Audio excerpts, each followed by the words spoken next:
Assalamualaikum warahmatullahi wabarakatuh. Baiklah, kami dari kelompok 9 ingin mempresentasikan apa itu OSI Layer. Sebelum kami mempresentasikan, perkenalkan, saya Febriansyah. Saya Dinda Putra. Baiklah, langsung saja masuk materi. Model OSI Layer. Open System Interconnection Layer merupakan sebuah model yang menjelaskan tentang 7 lapisan yang digunakan sistem komputer untuk berkomunikasi melalui jaringan. Proses transmisi melalui OSI ini terjadi setiap kali paket data akan ditransmisikan, baik itu transmisi paket data dari server maupun dari klien.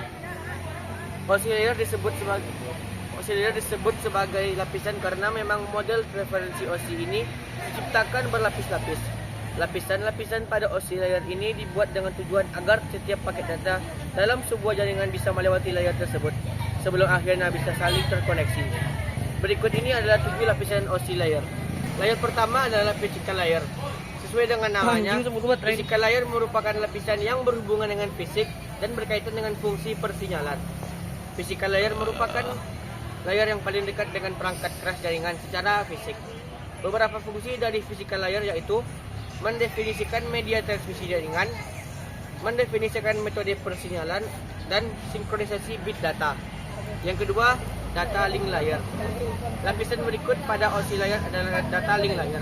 Terdapat 2 level pada lapisan data link layer, yaitu Logical Link Control atau LLC dan Media Access Control atau MAC. Layer ini merupakan salah satu layer yang penting karena memiliki fungsi sebagai berikut. Yang pertama, pengoreksi kesalahan. Yang kedua, menentukan bagaimana setiap bit dari data dikelompokkan dengan frame. Dan yang ketiga, pengalamatan perangkat keras. Dan yang terakhir, menentukan bagaimana sebuah perangkat keras dapat beroperasi. Lapisan yang ketiga yaitu network layer. Lapisan selanjutnya adalah network layer. Fungsi utama dari network layer ini adalah untuk membantu mendefinisikan alamat IP atau Internet Protocol, sehingga tiap komputer dapat terhubung dengan satu jaringan. Selain itu, network layer juga berfungsi untuk membuat header pada paket-paket data dan melalui proses routing. Yang keempat, transport layer. Sesuai dengan namanya, transport layer merupakan lapisan OSI yang berfungsi sebagai pengantar, sehingga setiap data bisa saling berjalan dari server menuju klien dengan lancar tanpa adanya gangguan.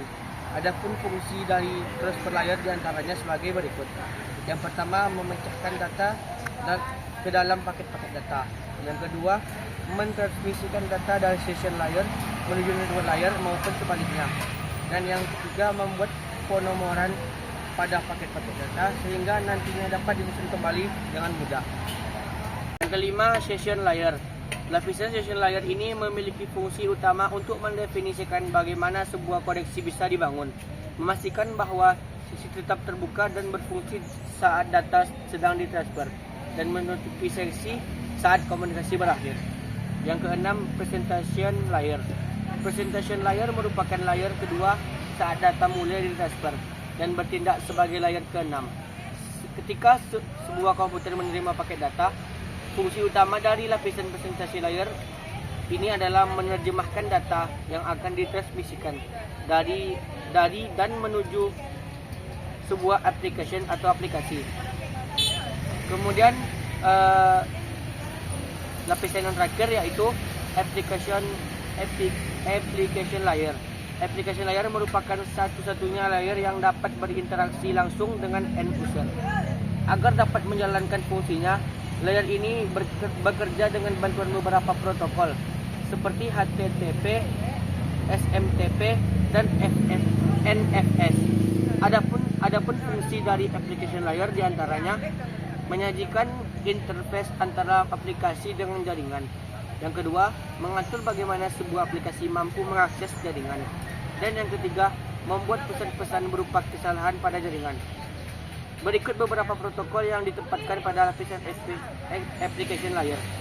Yang pertama, HTTP atau Hypertext Transfer Protocol berfungsi untuk membantu proses transfer data antar komputer seperti dokumen, berkas, gambar, audio, hingga video.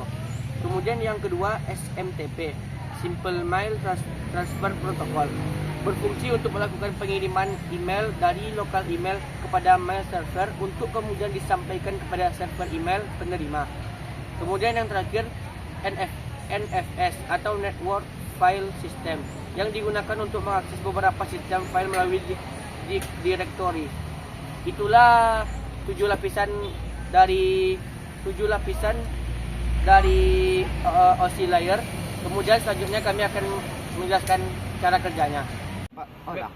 Pada presentation layer, data email akan dimampatkan atau kompres, kemudian diteruskan ke session layer untuk memulai proses pengiriman. Data yang dikirim akan diproses oleh transportation layer dalam bentuk segmen.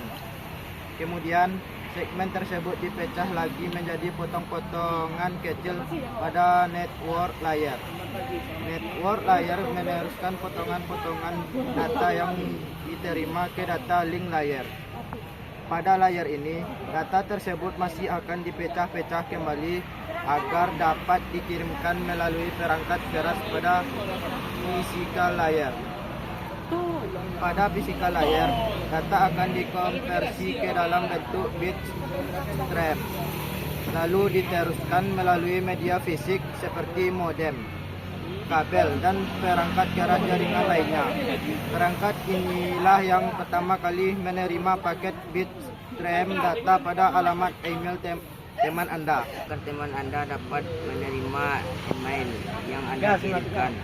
Email tersebut harus melewati ke 7 OC layer, namun dengan untuk proses secara terbalik dari physical layer menuju application layer.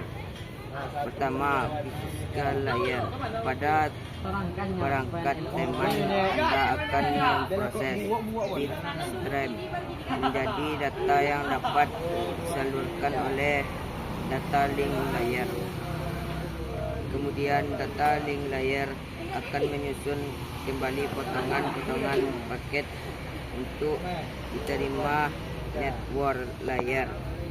Paket tersebut diproses ke dalam bentuk segmen oleh network layer, lalu dikirimkan ke transport layer. Di dalam transport layer, data yang berupa segmen akan digabungkan menjadi untuk kembali. Data utuh tersebut masih mentah dan akan mengalir melewati session layer di jaringan komputer teman Anda. Data diteruskan ke presentation layer, di mana pada layer ini kompresi pada data akan dihilangkan. Selanjutnya data mentah disampaikan ke aplikasi layer untuk diproses ke dalam bentuk yang dapat dibaca oleh program email pada komputer teman Anda. Teman Anda akan menerima email sesuai dengan bentuk yang Anda kirimkan. Jadi teman-teman semua, dari kita belajar model oscillator ini, kami mengambil kesimpulan tentang model ini berfungsi sebagai standar dalam komunikasi jaringan komputer. Model OC ini memiliki beberapa manfaat atau fungsi. Yang pertama, memudahkan pemahaman dan pemantauan komunikasi protokol jaringan komputer. Yang kedua, memudahkan menggambar urutan proses komunikasi dalam jaringan komputer. Yang ketiga, memudahkan proses tracking titik awal masalah dalam suatu jaringan. Dan yang terakhir, memudahkan pemecahan masalah, mengidentifikasi risiko, keamanan, dan menjelaskan serangan pada lapisan jaringan. Itulah kesimpulan yang dapat kami ambil dari belajar model oscillator ini. Terima kasih. Baiklah, mungkin hanya itu yang dapat kami sampaikan. Lebih dan kurang kami mohon maaf. Wabillahi taufiq wal hidayah. Wassalamualaikum warahmatullahi wabarakatuh.